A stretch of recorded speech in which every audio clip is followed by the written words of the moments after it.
తక్కువ ఉందా? ఏ లోన్ రావటం లేదా? అయితే వెంటనే ఆలస్యం చేయకుండా ఈ నెంబర్ కి కాల్ చేయండి. హాయ్, వెల్కమ్ టు మనం టీవీ. మనతో ఉన్నారు లావణ్య రాజతరం కేసులో పెద్ద ఎత్తున పోరాటం చేస్తున్నటువంటి శేఖర్ భాష గారు. సార్ నమస్కారం. నమస్తే అండి. ఒకే వాళ్ళది న్యాయ పోరాటం, మీదే పోరాటం. నా పోరాటం వేరే అండి. నా పోరాటం బిఎన్ఎస్ సెక్షన్ 69 అండ్ 68 గురించి. ఓకే, సరే. ఇవాళ సరికొత్త ఆధారంతో వచ్చానని ఇందాక మీరే చెప్పేశారు ఆడియన్స్ కోసం. ఆధారం కోసం స్టిల్ ఆడియన్స్ ఆర్ వెయిటింగ్. ఇంకొకటి, నిన్న అంటే కొన్ని ఇంటర్వ్యూస్ చూస్తున్నప్పుడు చిట్టిబాబు గారు కావచ్చు, కృష్ణ కుమార్ గారు కావచ్చు, సరే పెద్దవాళ్ళు అని ఒక మాట అన్నా నేనేం పెద్ద పట్టించుకోను. అదేదో విచక్షణారహితంగా ఆయన శుంకర మాట్లాడినట్టయితే వాళ్ళు మాట్లాడలేదు, కానీ వీళ్ళు ఏదో మాట్లాడారు కాబట్టి వాళ్ళకి సమాధానం ఒకటైతే చెప్పాలనుకున్నా. ఇతనికి ఎవరిస్తున్నారండి ఆధారాలు? ఎక్కడి నుంచి వస్తున్నాయండి ఆధారాలు? ఎక్కడి నుంచి తీసుకొస్తున్నారండి? అసలు ఎవడండి వీడు? ఈ రెండు ప్రశ్నలకు బేసిక్ గా నా డౌట్ కూడా చెప్పండి. అది ఏంటంటే, అసలు ఫస్ట్ ఎవడండి వీడు అన్నప్పుడు చిట్టిబాబు గారు ఎవరో, కృష్ణ కుమార్ గారు ఎవరో, నేను కూడా అంతే. వాళ్ళు ఎలాగైతే వాళ్ళకి ఆధారాలు రావట్లేదు, మీకు వస్తున్నాయి కదా. ఫస్ట్ పాయింట్, మాట్లాడడానికి ఎవడు అంటే వాళ్ళు ఎలా మాట్లాడడానికి మీడియా పిలిచారో మీరు కూడా నన్ను మీడియాలో అలా మాట్లాడడానికి పిలిచారు. ఇకపోతే నేను ఐఎమ్ బ్రింగింగ్ అభిప్రాయంతో పాటు ఆధారం కూడా నేను టేబుల్ మీదకి తీసుకొస్తున్నాను. I'm bringing a value addition to the table. ఈ ఆధారం నేను ఎట్లా తీసుకొస్తున్నాను అనేది రాజ్ తరుణ్ నాకు ఆధారాలు పంపిస్తున్నాడా అనే దాని విషయంలో నేను రాజ్ తరుణ్ని ఒక వారం రోజుల తర్వాత చాలా ఇండైరెక్ట్ గా కాంటాక్ట్ చేసి అప్పుడు ఆయన బయటపడాలనుకోలే. ఎందుకంటే ఆయన ఫోన్ నాకు అంటే ఇప్పటి వరకు లేని క్లారిటీ ఇస్తున్నారు కాబట్టి నేను అడుగుతున్నాను. మొదట రాజ్ తరుణ్ మేము అప్రోచ్ అయిన తర్వాత ఈ యుద్ధం స్టార్ట్ చేశారా? లేదు, మీరు పోరాటం విషయం నేను ఇక్కడ ఆఫీస్ లో కూర్చొని ఎన్ని ఫోన్ చెప్పించారు ఆడియన్స్ కోసం? లేదు, నేను చెప్తే ఒక రకం, మీరు పక్క నుండి చూశారు కాబట్టి ఆ ఎఫ్ఐఆర్ కోసం నేను ఎంత కష్టపడ్డాను మీరే చెప్పాలి. నేను ఎందుకంటే మీరు పక్కన ఉన్నారు, ఇదే ఆఫీస్ లో నేను కూర్చొని ఆ ఎఫ్ఐఆర్ కోసం ఎంతమందిని సంప్రదించాను, ఎంత నెట్వర్క్ చేశాను అనేది మీకు తెలుసు. సో కాబట్టి ఆ ఎఫ్ఐఆర్ కి అసలు చాలా కీలకమైనది ఎఫ్ఐఆర్. దీంట్లో గుంటూరు సంబంధించిన ఎఫ్ఐఆర్. సో అది నేను మొత్తానికి నా కాంటాక్ట్స్ తోటి నేను సంపాదించాను, అవుట్ ఆఫ్ మై ఇంట్రెస్ట్ తీసుకొచ్చాను. అది బయట పెట్టకూడదు అనే అర్హత ఎవరికి ఉంది? ఎవరికి లేదు. అది వాళ్ళ విషయం కాదు, పబ్లిక్ డాక్యుమెంట్. అది మీరు రైట్ టు ఇన్ఫర్మేషన్ యాక్ట్ కింద అది పలానా చోట ఉందని తెలిస్తే మీరు వెళ్ళి తెచ్చుకోవచ్చు. అది మీడియా వాళ్ళు ప్రతి ఒక్కరు చేయాల్సిన పని. ఎందుకంటే రాష్ట్రం చెప్పినప్పుడు అది నిజాలు నిర్ధారించకుండా ఒకళ్ళు నింద చేయడానికి మీరెవరు? సో తెచ్చుకోండి, చూడండి. నేను ఆ పని చేశాను. దానికి కూడా కేసును మరి తిప్పింది ఎఫ్ఐఆర్ అనే విషయం మీకు ఐడియా ఉంది కదా. అది అంటే కోర్టులో అది పనికి వచ్చింది. బట్ ఇంకా ఇట్లా వచ్చి వాదిస్తున్నప్పుడు ఒక మాట అన్నారు వాళ్ళు. సరే, వాళ్ళు ఎవరు అన్నదానికి నేను సమాధానం చెప్పాను. ఆధారాలు ఎక్కడ నుంచి వస్తున్నాయంటే ఇది ఈ రకంగా ఎఫ్ఐఆర్లు కానీ ఇవన్నీ కూడా ఈ రకంగా సంపాదిస్తున్నాను తప్ప. ఇక ఫోన్ కాల్స్ అండ్ అలాగే రికార్డింగ్స్ అంటే రాజ్ తరుణ్ ఈవిడ బూతులు తిట్టిన ఆధారం ఏదైతే ఉందో, పచ్చి బూతులు తిట్టిన ఆధారం, అది కూడా నేను కాదు. ఫస్ట్ రెండో రోజు మూడో రోజు అది యూట్యూబ్ లో వైరల్ అయింది. కాకపోతే బీప్స్ ఉన్నది, అది అందరికీ తెలుసు. అది నేను కాదు తీసుకొచ్చింది, మీకు తెలుసు, బయట ఆటోమేటిక్గా వచ్చేసింది. కాకపోతే నేను ఆ బీప్ వెనకాల ఏముంది అని చెప్పి కనుక్కోవడానికి ట్రై చేశాను. అలాగే రాజ్ తరుణ్ కూడా ఇట్లా ఇదండి ఎఫ్ఐఆర్ అని చెప్పి చూపించి వెళ్ళిపోయాడు. ఆ ఎఫ్ఐఆర్ వెనకాల ఏముంది అనే కుతూహలం నాకు ఎక్కువైపోయి నేను తీసుకొచ్చాను. అలాగే బీప్ వెనకాల ఏముందని చెప్పి తెలుసుకోవడానికి నేను చాలా ట్రై చేశాను. So one of the Raj Tarun close friends, fans ఎవరో ఉన్నారు మొత్తానికి ఆ గ్రూప్స్ లో పట్టుకుంటే వాళ్ళు నాకు B+ ఆడియో పంపించారు. అప్పుడు నేను ఓహో దీని వెనకాల కథ ఇది అని చెప్పి అప్పటికి ఆల్రెడీ మీడియాలో అది వచ్చేసింది, నేను వచ్చి చూపించడం కాదు. బట్ కాదు, B+ ఆడియో మీకు ఎవరు ఇచ్చారు? అదే అంటున్నా, చెప్పా కదా, Raj Tarun one of the close friends of Raj, fans వాళ్ళు నాకు అది అందజేశారు. రాజ్ తరుణ్ మీకు ఎప్పటి నుంచి పరిచయం? మీకు మామూలుగా మీడియాలో ఎట్లా పరిచయం అంతే తప్ప. సో ఇలా వచ్చిన ఆధారం. ఇకపోతే ఆ ఒక్క ఆధారం మాత్రమే నాకు రాజ్ తరుణ్ సైడ్ నుంచి వచ్చింది. రాజ్ తరుణ్ కూడా కదా, రాజ్ తరుణ్ సైడ్ నుంచి వచ్చింది. కానీ మిగతా ఆధారాలు చింటూ కాల్ కావచ్చు, మస్తాన్ సాయి కాల్ కావచ్చు, నా గుండె నీ గుండె కావచ్చు, తర్వాత ప్రీతి ఇవన్నీ కావచ్చు, ఇవన్నీ కూడా అసలు రాజ్ తరుణ్కి సంబంధం లేదు. రాజ్ తరుణ్ ఇవన్నీ వింటే షాక్ అయిపోతున్నాడు, ఏంటి ఎంత జరుగుతుందో నాకు తెలియకుండా నా వెనకాల అని చెప్పి. సో మీరు కొంచెం తెలివిగా గమనిస్తే చింటూ ఆడియో కాల్, దాంట్లో చింటూ వాయిస్ ఎక్కువగా ఉంటుంది, ఈవిడ వాయిస్ తక్కువగా ఉంటుంది. అంటే అది రికార్డ్ చేసింది ఎవరు? చింటూ. అది అందరికీ అర్థమవుతుంది.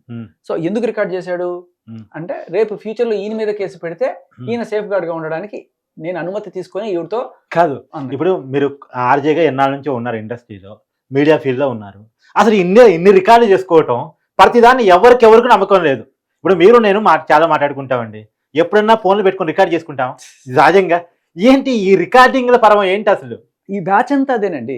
ఈవిడ తెలియకుండా ఆయన రికార్డ్ చేస్తాడు, ఆయనకి తెలియకుండా ఈవిడ రికార్డ్ చేస్తుంది, మస్తానికి తెలియకుండా చింటూకి తెలియకుండా లావణ్య ఇలా రికార్డ్ అందరికి ఎవరు తెలియకుండా వాళ్ళు రికార్డింగ్ చేసుకొని పెట్టుకుంటూ ఉంటారు. నమ్మకాలు బాండింగ్స్ అనేవి ఏం లేవు ఇక్కడ. లేవు కాబట్టి అంటే అంతా నీవు నేర్పిన విద్య నిరదక్ష అన్నట్టు ఆవిడ ఫస్ట్ స్టార్ట్ చేసింది. వీళ్ళందరూ ఇక సేఫ్ గార్డ్ గా ఉండడం కోసం ఎందుకైనా మంచిది. ఇప్పుడు రాజధాని కూడా అది ఎందుకు రికార్డ్ చేశాడు ఆ రోజు ఆవిడ తిట్టిన బూతులు. ఆవిడ కాసేపట్లో పోలీసులకి ఫోన్ చేస్తుంది. ఫోన్ చేసినప్పుడు వాళ్ళు వస్తారు. వచ్చినప్పుడు వీళ్ళు సమాధానం చెప్పుకోవడానికి ఏమైనా ఉండాలి కదా అని ముందుగానే రికార్డ్ చేసుకున్నారు. వాళ్ళకి అలవాటు అయిపోయింది ఇది కాబట్టి వాళ్ళు షీల్డ్ రెడీ చేసి పెట్టుకున్నారు. అంతేగాని ఆవిడ ఎప్పుడో ఇలా వస్తుందని తెలిసి ముందుగా రికార్డ్ చేసుకునే అంత సీన్ లేదు అక్కడ. చాలా క్లియర్గా రికార్డింగ్ వింటే అర్థమైపోతుంది. సో ఇంకొకటి ఏంటంటే ఈ చింటూ ఆడియో రికార్డు చింటూయే ఇవ్వాలి, ఇంకెవరు ఇస్తారు? మస్తాన్ సాయి ఆడియో రికార్డు మస్తాన్ సాయి ఇవ్వాలి, ఇంకెవరు ఇస్తారు? వేరే ఛాన్స్ లేదు. సో మీకు మస్తాన్ సాయి టచ్ లోకి వచ్చాడు, చింటూ టచ్ లోకి వచ్చాడు. డైరెక్ట్ గా కాదు, రకరకాల సోర్సెస్. ఎందుకంటే నేను వాళ్ళ ఎఫ్ఐఆర్లు అన్ని తీసుకొచ్చి నాకు వేరే రకంగా వచ్చిన కొన్ని మేము కూడా బాధితులు అని చెప్పడానికి వచ్చారా లేక? ఎస్, మేము ఇప్పుడు చింటూ ఏం చెప్పాడంటే ఇండైరెక్ట్ గా వచ్చి, భయ్యా మీరు నా గురించి డ్రగ్ పెడ్లరు ఏదో చెప్పేస్తున్నారు, నేను అది అసలు ఏమి కాదు, ఒకవేళ నేనే అయ్యి ఉంటే నన్ను కూడా పోలీసులు అరెస్ట్ చేయాలి కదా అమ్మాయి కేసులో. అమ్మాయికి 45 రోజులు చెంచలగూడ జైల్లో పెట్టినప్పుడు A1 వచ్చి ఉన్నిత్ రెడ్డి, A3 వచ్చి ఇంకో అమ్మాయి ఎవరో ఉంది. మరి వాళ్ళిద్దరిని అబ్స్కాండ్ అని రాశారు. సరే తర్వాత అయినా దొరికారా అంటే లేదు కదా, మేము మమ్మల్ని పట్టుకోలేదు ఎందుకంటే ఆధారాలు లేవు అండ్ మా దగ్గర చింటూ పేరు ఎఫ్ఐఆర్ లో ఉంది, ఎఫ్ఐఆర్ లో ఉంది, కానీ ఆధారం లేకపోవడం వల్ల వాళ్ళు మమ్మల్ని ఏమి చేయలేదు. నిజానికి ఈవిడే గోవా నుంచి ఢిల్లీ నుంచి తీసుకొచ్చి నాకు ఇస్తుంది తప్ప నేను తీసుకొచ్చి ఈవిడికి ఇవ్వడం అనేది ఆవిడ చెప్పినంత మాత్రం నిజం అయిపోదు కదా. ఆవిడ ఏం చెప్పింది కన్ఫెషన్ లో అంటే చింటూ ఈ విషయంలో తనే మస్తాన్ సాయిని పరిచయం చేశాడు, తను చాలా కీలక అంటే మొదటే స్టార్ట్ ఫిల్మ్ తీసినట్టున్నారు కదా. అవును, అప్పటి నుంచి రిలేషన్ అయితే ఉంది. కానీ ఈ డ్రగ్స్ అనేది ఈవిడ గోవా వెళ్ళినప్పుడు అక్కడ ఒక డీజే పరిచయం, ఆ డీజేలో ఆవిడ కూడా ఒక ఇంటర్వ్యూలో చెప్పింది. మనకి మళ్ళీ ఇప్పుడైతే బుకాయిస్తుంది కానీ అప్పుడు చాలా క్లియర్గా ఇంటర్వ్యూలో ఒప్పేసుకుంది ఆవిడ. తర్వాత మానేశానండి అని చెప్పి. బట్ గోవా వెళ్ళినప్పుడు అలాగే ఢిల్లీ నుంచి వచ్చినప్పుడు కూడా ఈవిడే అక్కడి నుంచి తీసుకొస్తుంది, అక్కడ చింటూకి ఆవిడే ఇస్తుంది అన్నట్టుగా ఆ రోజు నాకు చింటూ చెప్పడం జరిగింది అనమాట. అది కూడా చాలా అదేదో సినిమా పక్కీలో మిమ్మల్ని కలవడానికి వేరే వాళ్ళు వచ్చి వేరే వాళ్ళు ఆయన చింటూకి ఫోన్ చేపించి ఇచ్చి, సో ఆయన మంచితనాన్ని ఆయన ప్రూవ్ చేసుకోవడం కోసం చెప్పాడు. సరే చెప్పు చింటూ అని అంటే నేనేదో తప్పు చెప్పాను అనుకుంటే నువ్వు కరెక్ట్ చేయి, నీ దగ్గర ఉన్న ఆధారాలు ఏంటి అవి నాకు పెట్టు, అలాగే ఈఎంఐకి సంబంధించినవి ఖచ్చితంగా నువ్వు పెట్టు. నువ్వు జీవితంలో ఎన్నో చేసుంటావు మంచి వచ్చాడు తెలియక, బట్ ఇట్లాంటి ఒక డ్రగ్ మహమ్మారిని కనుక మనం లోపల పంపించగలిగితే మన జీవితంలో చేసిన ఒక మంచి పని అవుతుంది. అమ్మాయికి ఎగ్నెస్ట్గా ఉన్న ఏ ఆధారాలను పెట్టని చెప్పి నేను చింటూకి ఆ రోజు చెప్పినప్పుడు మరి మళ్ళీ ఇండైరెక్ట్ గాను ఎలాగో ఆడియో బయటకు వచ్చింది. అంటే లావణ్య వల్ల ఇబ్బంది పడ్డాం అనుకున్న ప్రతి ఒక్కళ్ళు శేఖర్ భాషని కాంటాక్ట్ అవుతున్నారు, శేఖర్ భాషకి ఆధారాలు ఇస్తున్నారు, వాళ్ళు చేసుకున్నటువంటి రికార్డింగ్ అని మీకు ఇస్తున్నారు, మీరు మీడియాకి వచ్చి బయట పెడుతున్నారు. సో వాళ్ళు డైరెక్ట్ గా రాలేక మిమ్మల్ని అప్రోచ్ అవుతారు. ఎందుకంటే ఇప్పుడు ఒక కార్తీక్కో లేకపోతే ఇంకొకరికి ఇస్తే మేబీ వీళ్ళు అంటే ఊరికే అంటున్నారు జస్ట్ వేరే మీడియా ఛానల్కి ఎవరికైనా ఇస్తే వాళ్ళు డబుల్ గేమ్ ఆడే అవకాశం ఉంది. ఇదిగోండి లావణ్య అని చెప్పి వాళ్ళకి ఇచ్చేసి ఆవిడ దానికి ఏదో సెల్ఫ్ డిఫెన్స్ చేసేసుకొని మళ్ళీ ఏదో చేసే అవకాశం డబుల్ గేమ్ ఉండవు. నేను చెప్తున్నా బేసికల్లీ అంటే ఒకళ్ళని నమ్మారు జనాలు, నమ్మి వాళ్ళు వచ్చి ఇప్పుడు ఆ ప్రీతి ఉదయ్ కూడా కావచ్చు. ప్రీతి ఉదయ్ ఎవరు, మస్తాన్ సాయి ఎవడు, చింటూ ఎవరు, వీళ్ళందరూ కూడా లావణ్య బ్యాచే కదా. వీళ్ళందరూ కూడా వదిలించుకొని పరిగెత్తి బయటకు వచ్చి బాబోమని రక్షించండి ఈవిడ నుంచి అంటున్నారంటే ఈవిడ ఎంత పెద్ద డైనోసర్. అంటే మీరు అంటే రావణి రాజధాని విషయంలో దూరటం వల్ల అనేక మందిని బయటగా తీసుకొచ్చేసి అనేక మంది నేను మిమ్మల్ని నమ్మేలా చేయగలిగి వాళ్ళ ఈ పోరాటంలో ఆ పోరాటాన్ని ఇన్వాల్వ్ చేయగలిగారా? నేను ఏది చెయ్యాలి అని అనుకోవాలి, కాకపోతే ఎవరైతే నాకు ఎప్పుడైతే ఫోన్లు చేస్తున్నారో వాళ్ళని నేను ఒకటే అడుగుతున్నా, భయ్యా మీరు ఇన్నాళ్ళు ఏదైనా తప్పులు చేస్తుండొచ్చు, ఒక్క రైట్ వల్ల మీ పాపాలు కడుక్కునే అవకాశం వచ్చింది అంటే వాళ్ళు చాలా క్లియర్గా చెప్తున్నారు, మాది కాదండి ఈవిడే గోవా నుంచి పట్టుకొస్తుంది, ఈవిడే. ఆ రోజు మనకి పన్నతను వచ్చి చెప్పాడు కదా ఈ ఇంజక్షన్లు ఇవన్నీ కూడా తెప్పిస్తుంది అని చెప్పి. సో వాటికి కూడా ఈయన ఇదే చెప్పాడు, అసలు మాకు సంబంధం లేదు, మేము ఈవిడే తెప్పించుకుంటుంది. అది మనకు ఉదయ్ కూడా చెప్పండి నిన్న, ఇప్పుడు ఎక్కడ పోయినా ఆ శ్రీలంక పోయినలో కూడా అక్కడ పోయి డ్రగ్స్ ఎక్కడ దొరుకుతాయి అని చెప్పి. సో ఇవన్నీ అగైన్ నేను చెప్పట్లా, వాళ్ళు చెప్పిన మాటలే. చింటూ చెప్పిన మాట, మస్తాన్ సాయి మన దగ్గర చాలా క్లియర్ గా చెప్పాడు. తర్వాత ఉదయ్, వీళ్ళందరూ ఎవరు? ఆవిడ శిబిరం నుంచి వచ్చిన వాళ్ళే ఆవిడ గురించి చెప్తున్నప్పుడు నేనెవరిని టుంబి కానీ వాళ్ళు వచ్చి just they are standing behind me. నేను దానికి యు గివెన్ క్లారిటీ ప్రూఫ్ అంతే. Still waiting audience sir. Okay, so ఇప్పటిదాకా మనకు తెలిసిన క్యారెక్టర్స్ ఏంటి? ప్రీతి ఉదయ్, మస్తాన్ సాయి, చింటూ, వీళ్ళందరూ కూడా ఆవిడ గురించి చెప్పిన మాటలు ఇవన్నీ కూడా. షరీఫ్ ఎవరైతే ఉన్నాడో, ఎవరు షరీఫ్? ఇప్పుడు మన ఈ కేసులో కూడా ఉన్నాడు, విజయవాడలో రీసెంట్ గా డ్రగ్స్ కేసులో మొత్తానికి దాంట్లో ఇప్పుడు మస్తాన్ సాయిని కూడా అదే దీంట్లో A5 గా చేర్చారు. A5 గా అతను అరెస్ట్ So, చేశారు. కొంతమంది పెడ్లర్స్ గా చేశారు. But Mastan Saini only information ఇచ్చిన కేటగిరీలో, అంటే ఇక్కడ దొరుకుతాయి పోరా, ఢిల్లీలో దొరికితే పోయి తెచ్చుకోరా అని చెప్పిన దానికి ఆయన్ని పెట్టినట్టుగా మనకు తెలుస్తుంది. బట్ మస్తాన్ సాయిగా సమాచారం ఎవరు ఇచ్చారు? అగైన్ లావణ్య. మరి ఎందుకంటే లావణ్య కేసులో లేదుగా. అదే అంటున్నా, కొన్నాళ్ళ క్రితం లావణ్య ఢిల్లీ నుంచి కదా పట్టుకొచ్చింది. ఆ అడ్రస్ ఈయనకి చెప్పింది, ఈయనేమో వాళ్ళకి చెప్పాడు. సో వాళ్ళని పట్టుకెళ్లారు, ఈయన అంటే పట్టుకెళ్లారు. మీరు మస్తాన్ సాయికి ఇంటేస్తున్నట్టుంది ఈ మాట చెప్పని. మస్తాన్ సాయి ఇప్పుడు వినే పరిస్థితి కూడా లేడు కదా. మస్తాన్ సాయికి వెళ్ళాలంటే ములాఖత్లో వెళ్ళాలి మనం. ఆ. సో నేను అనేది అదే. సో మస్తాన్ సాయికి అంటే చెప్పింది అతను నా ఉద్దేశం వినండి. అదే చెప్పడానికి అవకాశం ఎలా ఉంటుందో శేఖర్ భాష చూపిస్తున్నాడని నా మార్గం అదే చూపిస్తున్నాడు అని. అంటున్నా. ఇప్పుడు ఏంటంటే ఆ షరీఫ్ అనే అతనికి కూడా ఈవిడికి ఉన్న సంబంధం ఏంటి నేను మీకు ఇప్పుడు ససాక్ష్యంగా నిరూపించబోతున్నాను.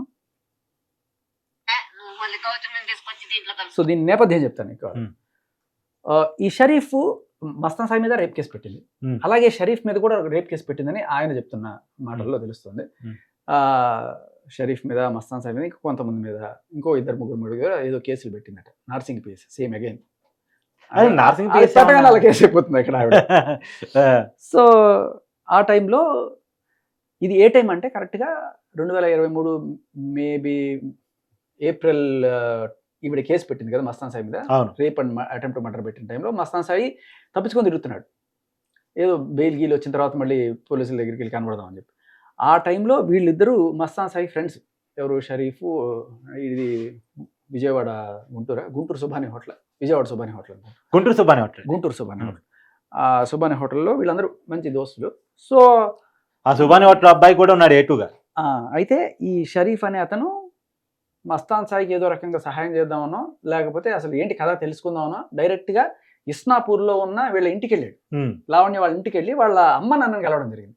వాళ్ళ అమ్మ నాన్నతో మాట్లాడుతున్న సంభాషణ ఇది. మళ్ళొకసారి క్లారిటీ ఇద్దాం సార్, ఒక నిమిషం ఆపండి. ఇప్పుడు మొన్న విజయవాడలో అరెస్ట్ అయినటువంటి, అంటే మస్తాన్ సాయి అరెస్ట్ అయిన కేసులో నిందితుడిగా ఉన్నటువంటి షరీఫ్ ఎప్పుడైతే మస్తాన్ సాయి మీద గతంలో పాత 2023లో కేసు పెట్టినప్పుడు ఆ షరీఫ్ వాళ్ళ అమ్మ నాన్ని, ఏది లావణ్య వాళ్ళ అమ్మ నాన్ని ఇస్తాన్పూర్ లో కలిసినప్పుడు, ఇస్తాన్బుల్ కాదు ఇస్నాపూర్ అదే పటాన్ చెరువు దగ్గర వాళ్ళ సొంత ఇంట్లో వెళ్ళి కలిసి వాళ్ళ అమ్మ నాన్నతో మాట్లాడిన మాటలు అప్పుడు మనకు తెలుస్తున్నది ఏంటి. అంతేగా జరిగిన విషయాలు మీకు తెలియదు. అది గుంటూరులో అమ్మాయి రేప్ కేసు పెట్టింది అబ్బాయి మీద, సాయి అనే అబ్బాయి మీద. అలా టెస్ట్లు ఏమి ఇవ్వకుండా పరిగెత్తుకుంటూ వచ్చేసింది మళ్ళీ హైదరాబాద్.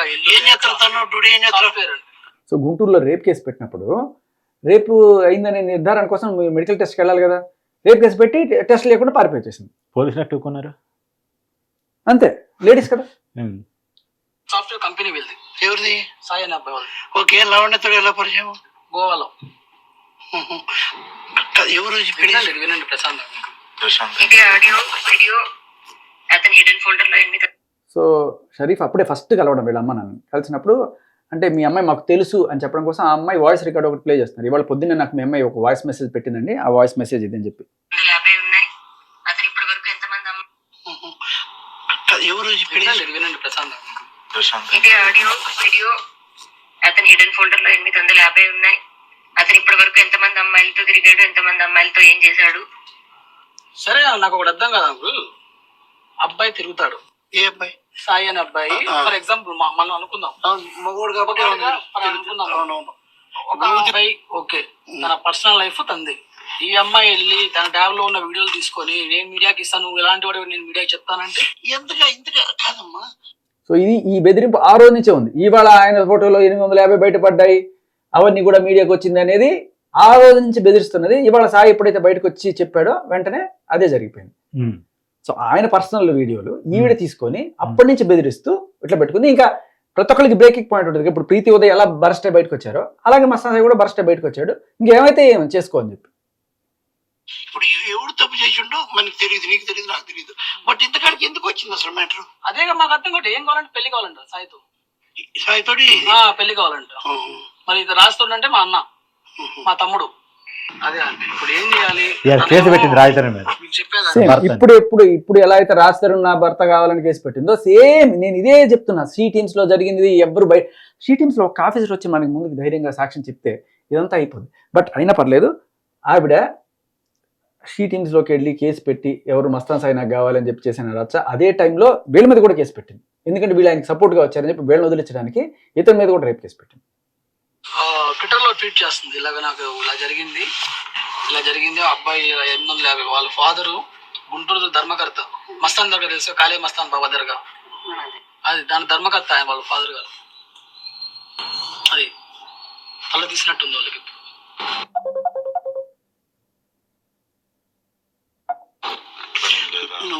షరీఫ్ అంటే మన లావణ్యకి తెలుసా? ఎందుకు తెలియదు అంకుల్?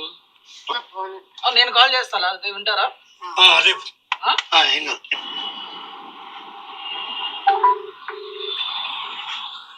సో నీకు మా అమ్మాయి నిజంగా తెలుసా, ప్రూఫ్ ఏంటని ఆయన అడుగుతున్నాడు వాళ్ళ నాన్న. ఇప్పుడు నేను ఫోన్ చేసి మాట్లాడతాను అవును, వినండి. అవును. అంటే షరీఫ్కి లావణ్యకి షరీఫ్ కాల్ చేస్తున్నాడు.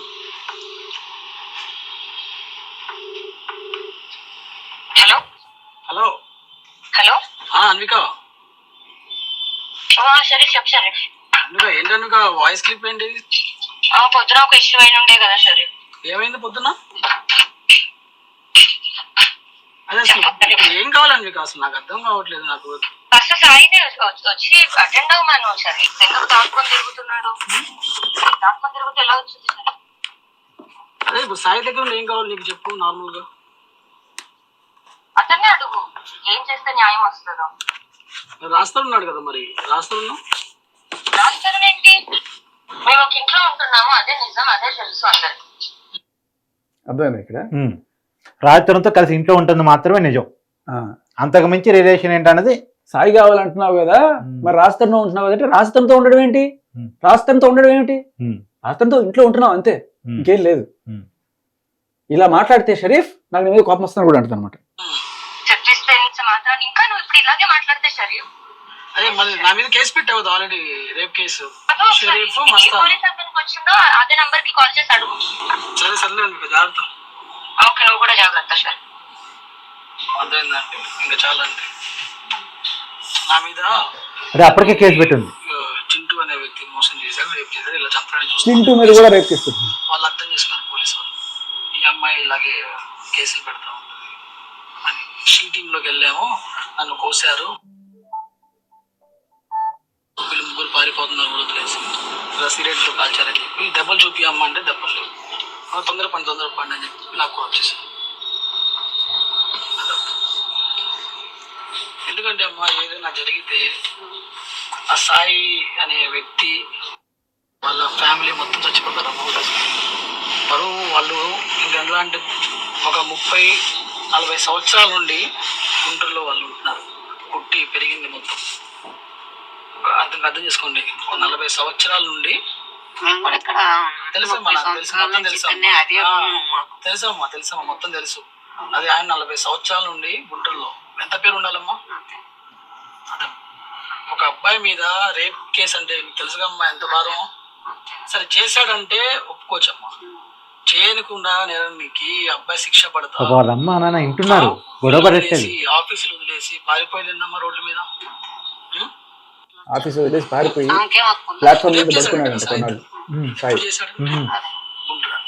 తన రూమ్ తీసుకొని తన రూమ్ ఏందంటే ఓపెన్ చెప్తున్నాను మీకు, సాయి రావాలి, డైలీ ఉండాలి తనతో. ఉండకపోతే సాయి ఎదురుకుంటే ఏం చేయదు. సాయి పక్కకి వెళ్ళి అనుకున్నా వాళ్ళ నాన్నకు ఫోన్ చేసి, మీ అమ్మాయి వీడియోస్ మీ అబ్బాయి వీడియోస్ మీ దర్గా మూర్తి ఇచ్చేస్తాను, మీ రోడ్డు మీద అడుక్కు తింటారు. ఇది బ్లాక్ మెయిల్. 850 వీడియోలు పెట్టుకుని ఇదే బ్లాక్ మెయిల్ అన్నమాట. గడ్డం పగిలింది, బరువు మనిషి కొన్ని భారీ పర్సన్. చూపిస్తాను, అది వీడియో కూడా చూపిస్తాను. అబ్బాయి చనిపోయే ముందు తీసుకున్న వీడియో. అసలు మాకు మైండ్ పనిచేయలేదు. 850 వీడియోలు 850 మంది అమ్మాయిలు కాదు, ఆ ఊరు తీసుకున్నప్పుడు చెప్పిన వీడియోనే కదా. 10-20 మందితో ఉన్న వీడియోస్. అమ్మాయి వీడియోస్ పెట్టుకుని అమ్మాయి వీడియో దీనికి నుంచి వచ్చినాయి. సాయి అనే ఫోన్ లో వాళ్ళిద్దరు పర్సనల్ గా ఉన్న ఫోన్ లో నిద్రపోతుంటే సైలెంట్ గా ఫోన్ తీసుకొని ట్రాన్స్ఫర్ వీళ్ళు చెప్పేదంటే ఇద్దరు యాక్చువల్ గా ఫింగర్ ప్రింట్. నిద్రపోతున్నా కానీ ఫోన్ జాగ్రత్తగా పడుకోవాలి. అదే చాలా ఇంపార్టెంట్. అసలు ఈ లావణ్య ఉదంతంలో మనం అందరం నేర్చుకోవాల్సింది ఏంటంటే మన పర్సనల్ డీటెయిల్స్, మన ఫోను చాలా జాగ్రత్తగా కాపాడుకోవాలి. అది చాలా చాలా ఇంపార్టెంట్, పెద్ద పాఠం ఇది జనాలందరికీ కూడా. ఎవరన్నా సరే కొత్తగా మన దగ్గరికి వస్తే వాళ్ళకి అందరికి ఏం చెప్పి బోళాగా అన్ని చెప్పేయడము ఇలాంటివి చేయకూడదు. వీలైనంత వరకు keep your personal details with you only, అంతే. అదే నువ్వేదో పూర్వాశ్రమంలో నీకు ఒక 5-6 మంది గర్ల్ ఫ్రెండ్స్ ఉన్నాడు, నేను 5-6 మందితో తిరిగి నాకు ఓపెన్ సార్, నా ఫోన్ కి లాక్ కూడా ఉండదు. చెప్పుకున్నావు అనుకో, అదే చెప్తున్నా. అలాంటివన్నీ కూడా గుర్తుపెట్టుకొని వాళ్ళు వెంటనే ఇది చేస్తారన్నమాట. సో ఎనీవే, హైదరాబాద్ సాయి వాళ్ళ ఇంటికి ఎత్తుకుపోవడానికి తనే చెప్పింది, ఫోన్ చేసి ఉన్నాడు తీసుకెళ్ళిపోండి వచ్చి. అంత అవసరం అమ్మా? 2 రోజులు రోడ్డు మీద పడుకున్నాడు ప్లాట్ఫామ్ మీద. న్యాయం కావాలంట కూతురికి. ఇప్పుడు ఇందాక అడుగుతున్నా కదా ఏం కావాలని, న్యాయం కావాలంట. అబ్బాయికి పెళ్ళైందని తెలుసు, 9 సంవత్సరాలు అబ్బాయి ఉన్నాడని తెలుసు, ఆయన న్యాయం కావాలంట. అమ్మాయి కంటే డివోర్స్ ఇచ్చేసి అని చేసుకోవాలంట. కొంపలు కోసడం అంటారు దీన్ని బేసికల్లీ.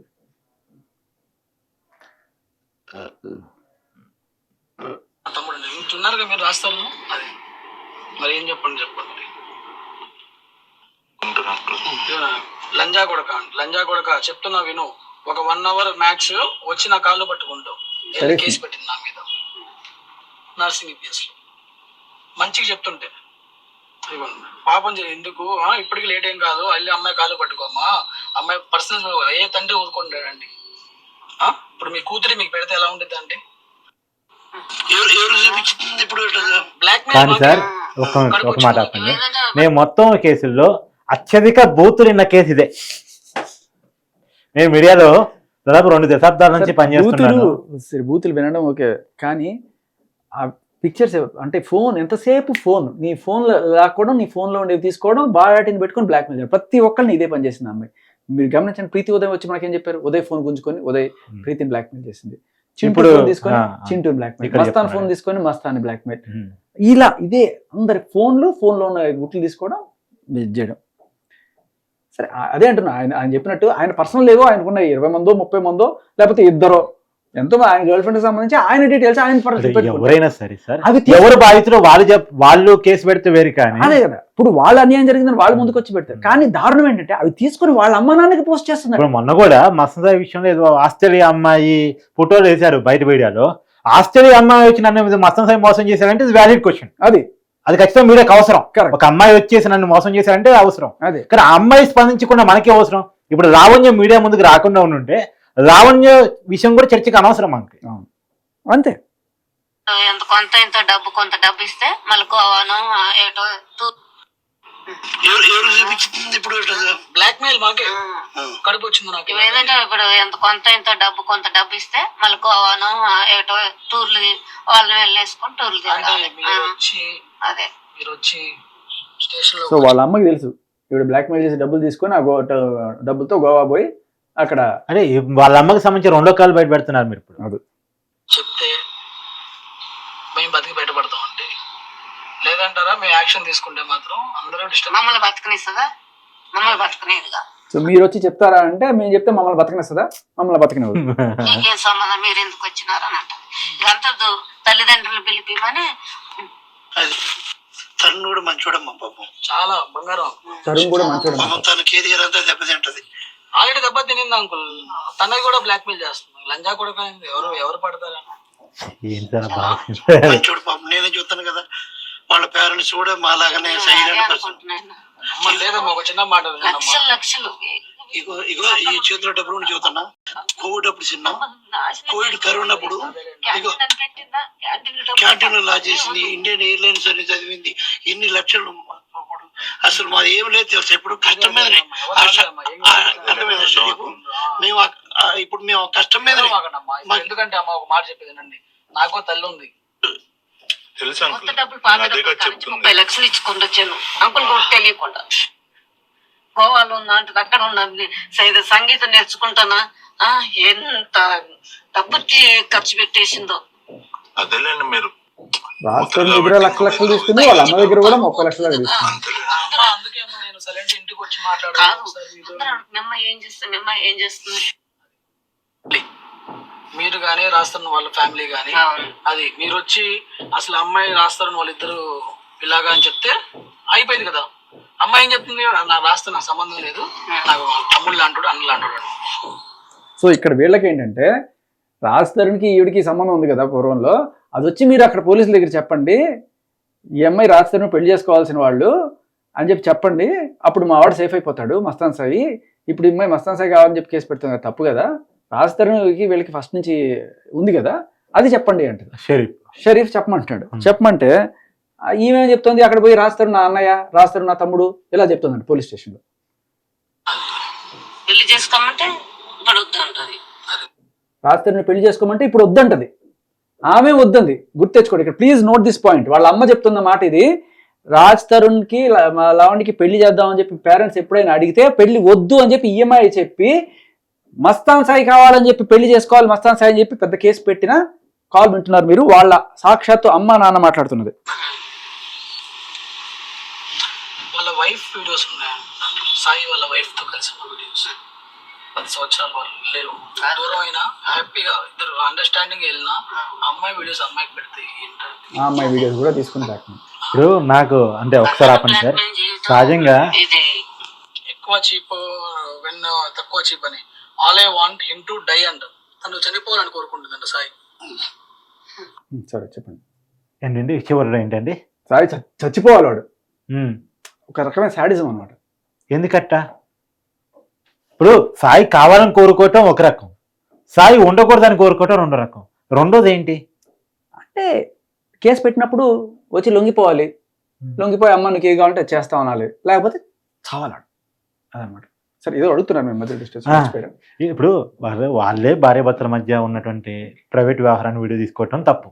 దాన్ని ఏమో పెట్టుకొని ఏం చేస్తారు అని చెప్పేసి ప్రచారం అయితే ఉందో అది కరెక్ట్ కాదు అని పాయింట్. అదే ఇప్పుడు నిజానికి ఈవిడ చెప్తున్నట్టుగా 800 వీడియోలు ఉండొచ్చు. 800 వీడియోల్లో నాకు తెలిసిన ఏంటంటే ఇద్దరే ఉన్నారు. ఒకళ్ళు ఫస్ట్ వీళ్ళ మిసెస్, ఇంకొకళ్ళు ఏమో ఈయన. సో నిజానికి ఉన్నది 800 ఫోటోలు అయినా కూడా 800 వీడియోస్ అయినా అవి ఇద్దరే అని చెప్పి తెలుస్తుంది మనకి. అదేంటంటే ఒకళ్ళేమో ఈయన గర్ల్ ఫ్రెండ్, ఇంకొకళ్ళేమో ఈయన విడిపోయిన ఈయన ఎక్స్ వైఫ్. వీళ్ళిద్దరే ఉన్నాయి. అవి పెట్టుకొని ఇలా ప్రాపగండా చేస్తున్నారు. వాళ్ళవి బయట పెడతా అని చెప్పి అప్పటి నుంచే చేస్తున్న బ్లాక్ మెయిల్ ఇవాళ మనకి టీవీలో ఇచ్చేసి ఇదిగో వీడు ఒక కామందుడు, ఇదిగో వీడు ఇంత చేసేస్తున్నాడు అని చెప్పి అబ్బాయి చనిపోవాలంట. ఇంకేమొస్తుందంటే సరిపోతే అదే కదా భార్య పిల్లలు ఆగు, తల్లిదండ్రులు ఆగు. ఎందుకంటే తల్లిదండ్రులు లేరు, పట్టించుకుంటారు. మరి వాళ్ళకు ఉన్నారు, పట్టించుకుంటారు. సో ఈ మట్టకు తల్లిదండ్రులు పట్టించుకోదు, పాపం ఆయనకు ఉన్నారు, వాళ్ళు పట్టించుకుంటున్నారు. వాళ్ళు ఎందుకు ఆగం చేస్తుంది? అన్ని వాడు కుక్క పిల్లలు అందరికి పెద్ద ఆపరేషన్ చేయించేసింది. వాటితో మళ్ళీ నా కుక్కల ప్రేమ ఇవ్వంటది కదా, వాటి వల్ల ఏ ప్రాబ్లం, వాటికి పిల్లలు పట్టకుండా ఆపరేషన్ చేయించేసింది వాటికి. ఇది కుక్కలకి మనుషులకి ఎలాగో రైట్ ఉంటుందో పిల్లలకి కానీ రైట్, కుక్కలకి కూడా వాటి జీవితంలో రైట్. అది ఇది వ్యాలిడ్ పని నిజానికి, చాలా దారుణం కాదు. ఇది జీవహింస కిందకి వస్తుంది. నిజం హింస అది. ఇప్పుడు రైట్ ఇదే నిజమైతే, ఒకవేళ ఇదే నిజమైతే జీవహింస అవుతుంది. కుక్కలకి ఆపరేషన్ కూడా చేపించేసిందంట. వాళ్ళకి పిల్లలు పుడితే అంట గొడవ కూడా చేసిందండి మొత్తం. సరే నువ్వు ఉంటావు ఇప్పుడు ప్రజెంట్ గుంటూరేనా? ఏం చేస్తావు గుంటూరులో? మాది హోటల్ తెలుసా మీకు? అయ్యో నేను గుంటూరు ఏసీ కాలేజీలో తెలుసా మీకు? చూస్తే గుర్తుపడుతుంది. ఇప్పుడు డెవలప్ అయిపోయింది. సో గుంటూరు సుబాని హోటల్ షరీఫ్ ఆయన వాళ్ళ అమ్మ వాళ్ళతో మాట్లాడిన మాటలు మీరు వెండి తెరపై చూశారు. ఇక ఇది కంప్లీట్ కాల్ మీకు ఇస్తాను. మేబీ నేను గమనించనివి, మీరు గమనించనివి, మన శ్రోతలు గమనించిన వాళ్ళు ఇంకా షార్ప్ ఉంటారు. వాళ్ళు కొన్ని పాయింట్స్ కూడా తెలియజేయచ్చు దీంట్లో. సో వినండి, చెప్పండి. సరే, ఈ మొత్తం ఆడియో మీద మీ కామెంట్స్ మీరు పోస్ట్ చేయండి.